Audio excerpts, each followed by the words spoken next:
E aí, galera, pense, estamos aqui para isso, numa distribuição Sebos do Igor. Eu sou Igor Fernandes e eu sou um artista de teatro que, assim como você, ama os quadrinhos e ama, claro, a Mulher Maravilha. Então, se você gosta desses conteúdos, deixa teu like, se inscreve e simbora aviões para a gente passear pelas origens da Mulher Maravilha e a importância de ter mais de uma origem, porque as origens, assim como os mitos, cada vez que são contados, se aproximam cada vez de nós. Então, simbora aviões, eu vou aqui, deixa eu aqui tirar aqui as aqui, elas vão voltando de uma por uma, porque eu vou contando de origem por origem. Eu já fiz aqui no canal alguns vídeos de origem da personagem, onde eu pude me aprofundar, então eu vou pincelar um pouco nessas origens e vou deixar o vídeo desses vídeos mais robustos e bem mais elaborados na descrição do vídeo, tá certo? Então, bora. Vamos aqui para a Era de Ouro. Publicado aqui, eu encontrei essa história publicada nessa edição de comemorativo dos 75 anos da DC Comics pela Panini Comics, né, com o título Era de Ouro, bem conveniente, né? E a primeira história da Mulher Maravilha foi publicada na revista All Star Comics número 8 de 1941. E aí você vai ter o criador William Moulton Marston, que inclusive também é o mesmo criador do Detector de Mentiras, ele usando o pseudônimo de Charles Malton. Portanto, você vai ter a Mulher Maravilha do Charles Malton, né, como ele mesmo chama, já chegando, né, em Temícera com o Steve Trevor nos braços, salvando ele da queda de avião. E tudo que a gente conhece hoje da Mulher Maravilha está nessa primeira origem. Inclusive, a origem das Amazonas é contada em um formato das revistas pulp, ou seja, narrada, né? E não necessariamente apenas quadrinizada, né? Você vai ter também como o Steve Trevor ele chega na cidade, na Ilha Paraíso, que até então não tinha nome de Temícera ainda. Você vai ter a Diana disfarçada para se tornar a emissária que vai levar o Steve Trevor para o mundo do patriarcado. E, finalmente, você vai ter a Mulher Maravilha, a Diana se tornando a Mulher Maravilha. E aí você vê que esse uniforme característico, tira aqui a sombra, né? Esse uniforme característico dela, né, com a saia e tudo, é um clássico para o nosso imaginário, principalmente o nosso imaginário do carnaval. Quantas meninas, né, quantas mães, pais vestem a sua filha de Mulher Maravilha desse jeito aqui, né? Porque é a primeira vez, a primeira imagem que a gente tem da personagem. Por que você muda da Era de Ouro ainda da publicação? Você tem depois essa mesma história sendo publicada em Sensation Comics. E depois você vai ter finalmente a história que é da Era de Ouro, da revista da Mulher Maravilha, número 1, publicada em 1942. O que você vai ter de diferente é que tudo que foi narrado no formato de revista pulp é quadrinizado, né? A batalha da Hipólita contra o Hércules enganando a Hipólita por conta do cinturão de Gaia. Você vai ter a ênfase na criação, no nascimento da Diana, que é ela sendo criada do barro, né? Virando barro, e por sua vez nascendo, né, com a bênção dos deuses. Deixa eu ver aqui. Eu amassei. Ai, meu Deus. Pronto. Dá para desamassar. Então o que acontece? Isso aqui que acontece quando você vira criador de conteúdo, viu? Acontece de vez em quando você tem que manipular o material e acontecer essas coisas, viu? E depois eu desamasso. Enfim, aí você vai ter, enquanto Era de Ouro, essas diferenças da quadrinização, que vai dando uma melhorada e dá mais fluidez para a história. E sim, você tem ali as sementes do romance Mulher Maravilha e Steve Trevor. E aí você tem aqui publicada na edição da Eagle Moss Mulher Maravilha, O Círculo, um extra muito legal que é origem da Mulher Maravilha sendo recontada na Era de Prata. E aí é onde você tem as histórias da Mulher Maravilha como Moça Maravilha. O que vai a nos confundir muito com a própria personagem Donna Troy, que se torna a Moça Maravilha nos Novos Titãs. E esse rolê é tão doido que aí você me peça para explicar isso aqui não, senão vai ser meia hora de vídeo. Melhor deixar isso para um outro vídeo mesmo. Aqui você vai ter como diferença a Mulher Maravilha recebendo as bênçãos dos deuses quando é criança, coisa que não acontece na origem da Era de Ouro. Aí você vai ter deuses como Atena, o Hermes, que mais aqui? Você vai ter o Hércules também dando a sua bênção e, se não me engano, também a Héstia. E, claro, né, a Mulher Maravilha como Moça Maravilha também conquistando o seu lugar como guerreira, e também, na história seguinte, conquistando o seu lugar como emissária do mundo das Amazonas para o mundo do patriarcado. Aí essas duas Mulheres Maravilhas, da Era de Ouro e da Era de Prata, elas têm seus respectivos fins. Ou seja, as suas histórias chegam a um final, que eu conto nesses vídeos de origem que eu me aprofundo, e eu vou deixar o link na descrição do vídeo, tá certo? Então vamos agora para onde? Vamos para a Era de Bronze da personagem, que é contada pós a Crise nas Infinitas Terras e que é contada pelo magistral George Pérez. É a origem favorita de muitos, isso é um fato. É uma das mais bonitas, uma das mais bem elaboradas e que respeita e muito o cânone da personagem criado na Era de Ouro e na Era de Prata. Você vai ter a Mulher Maravilha também recebendo as bênçãos dos deuses, só que você tem bem mais deuses abençoando a personagem. Você vai ter a Afrodite, a Deméter, a Artemis, aí continua o Hermes, a Atena, enfim. Mas você também vai ter toda uma mitologia também para as Amazonas, da origem de todas as Amazonas, da Hipólita, da Artemis, da Antíope, que é irmã da Hipólita, que depois cria seu próprio clã de Amazonas no mundo do patriarcado. Você vai ter como uma das diferenças primordiais o fato de que a relação dela com o Steve Trevor não é mais o mesmo, né? Não é mais uma relação de romance, mas quase como que de um irmão mais velho para uma irmã mais nova, já que a Diana recebe esse nome em homenagem à mãe do Steve Trevor. Eu acho muito poético. Para os mais ortodoxos, talvez seja até uma ofensa, né? Mas como é a origem da minha época, o período em que eu li Mulher Maravilha, então para mim me marca positivamente. E claro, né? Uma arte dessa não tem como não marcar, né, meu parceiro? É doido, né? Mas aí você vai ter o quê? Você vai ter um soft reboot virada dos anos 80 para os anos 90, que é uma saga chamada Zero Hora.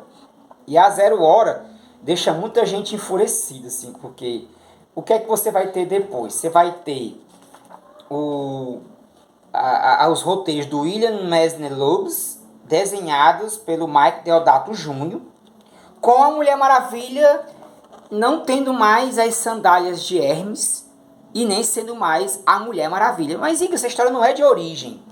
De fato, não é de origem da Mulher Maravilha Diana Prince, ou Princesa Diana, mas sim da Artemis, do clã de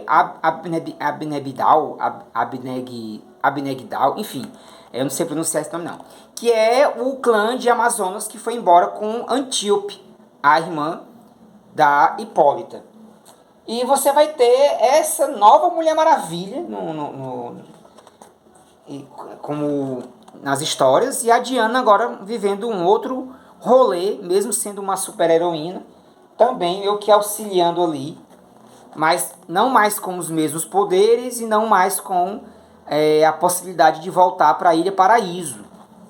E aí você tem muitas inconsistências na história. Essas inconsistências, elas são só, entre aspas, consertadas lá depois com a fase do John Byrne, que nós estamos vendo agora ser republicada pela editora Panini na Saga da Mulher Maravilha.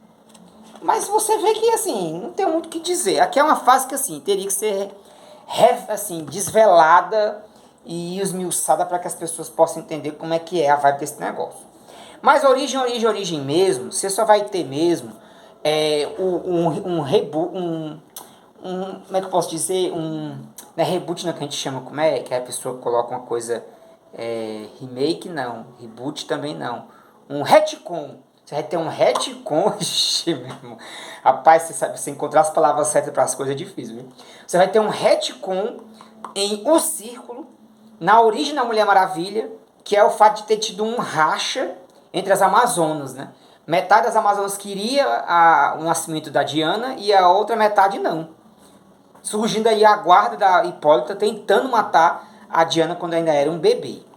Mas aí a giripoca mesmo só pia de vez e o caldo entorta de vez, né?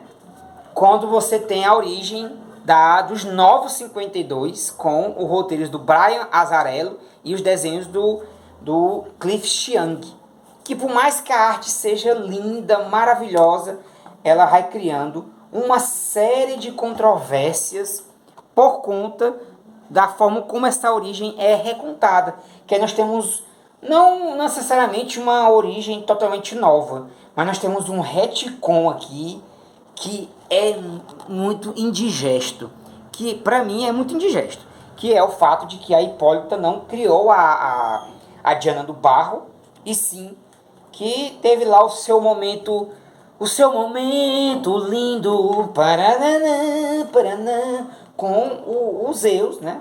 O deus dos deuses, né? Tiveram lá um Hattusfly. Nesse Hattusfly, o Zeus chegou na Hipólita e disse: vamos ali nas esquinas. E aí foram, e aí, meu amigo, vamos fazer aqui a Mulher Maravilha. E aí fizeram, né? E aí a Mulher Maravilha é uma semideusa, que também é filha de Zeus. Parece até daria para fazer sentido, né? Essa ideia, esse conceito é levado para o filme da Mulher Maravilha da Patty Jenkins e tudo. Mas é difícil. Rapaz, olha, aqui é onde entra o conflito de que quanto mais o mito é recontado, mais ele vai criando interpretações também.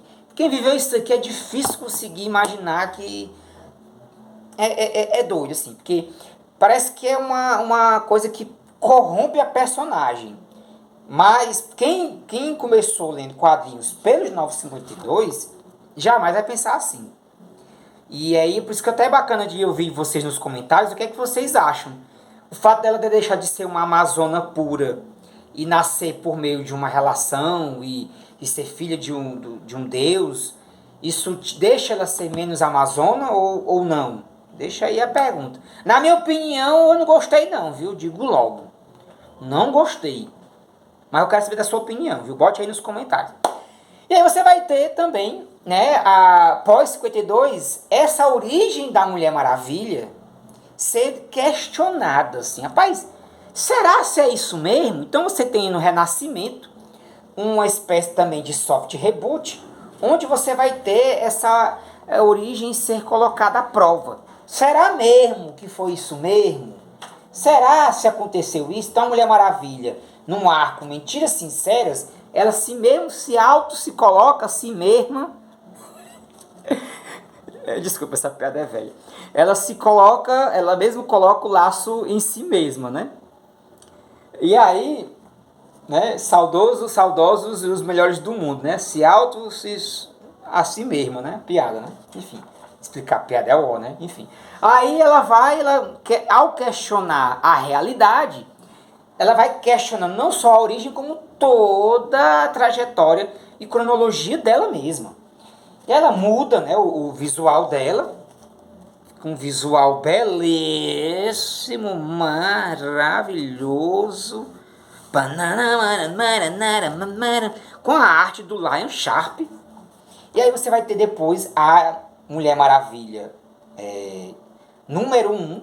Essa capa linda. Rapaz, eu acho essa capa um esbagaço de coisa linda, com os roteiros do Greg Rucka e a arte do Lion Sharp. Mentiras sinceras é isso, é ela investigando essas inconsistências na própria origem.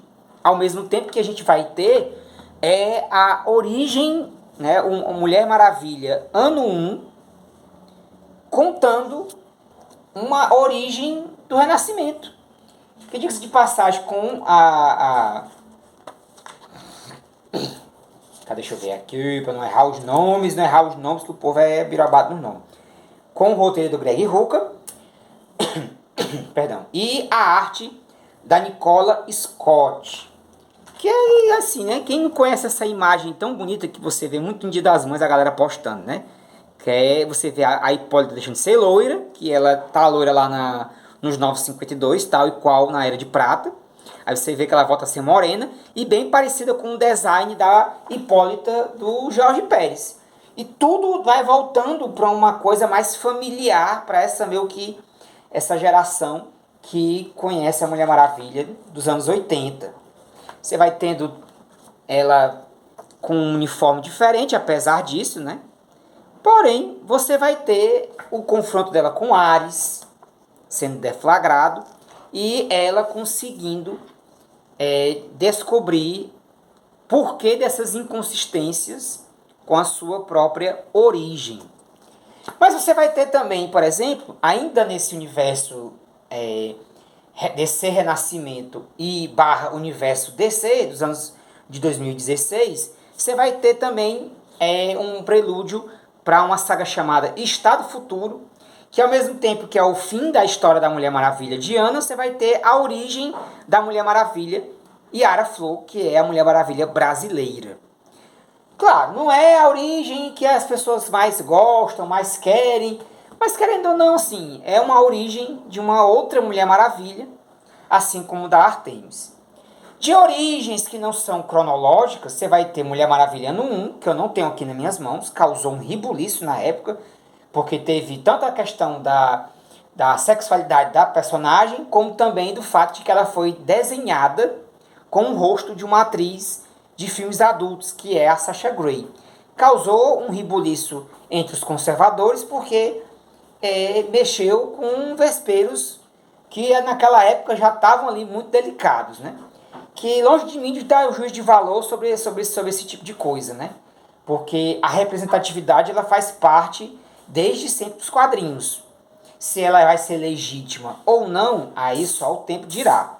Mas você vai ter também como origem não canônica, muito interessante, Mulher Maravilha Verdadeira Amazona, que por sua vez é uma origem com desenhos da Jill Thompson, que vai ter, assim, a Jill Thompson ela já participou da fase do George Pérez como desenhista, na época ela estava só começando, se não me engano, e você vai ter uma Diana bem diferente, uma Diana mais mimada, mais inconsequente, porque foi criada com muito amor e carinho e com, digamos, sem a noção da gravidade da sua situação, daquilo que ela poderia fazer, do que ela não poderia fazer. Claro que também mexe também com o emotivo da personagem, mas principalmente de o porquê que a Mulher Maravilha é enviada para o mundo do patriarcado. E aí, meu amigo, isso aqui eu tenho que ficar calado. Você tem que ler meio para saber que a forma como ela foi enviada nessa história mexe muito com o seu juízo. Mas é isso. De origens da Mulher Maravilha, o que eu tenho são essas, e do que eu poderia falar até então, sei que pode ser que alguém me lembre de alguma outra origem, e se puder lembrar nos comentários, eu não acho ruim, eu acho que dono da verdade aqui não existe, eu estou aqui tanto para compartilhar como para abrir o coração do ponto das minhas afetividades, conhecimentos e afins, também adquirir através dos meus inscritos fiéis, que sim aguentam sempre todos esses vídeos longos que eu coloco insistentemente diante da maré de vídeos curtos e emburrecidos. Pois muito bem, meus volta o TDAH aqui. Volta aqui pro foco. Eu acho que quanto mais origem, melhor. Eu acho que essas origens são como atores, atrizes que interpretam a personagem e que como cada pessoa, cada roteirista, cada equipe criativa vai trazer a sua própria interpretação. Até agora, muitas dessas origens mantêm a essência do que é a Mulher Maravilha, que foi criada lá nos anos 40, e a essência, essa aura, é muito característica da noção de mito. E é isso. É isso que os super-heróis e super-heroínas são. Elas são mitologia pura.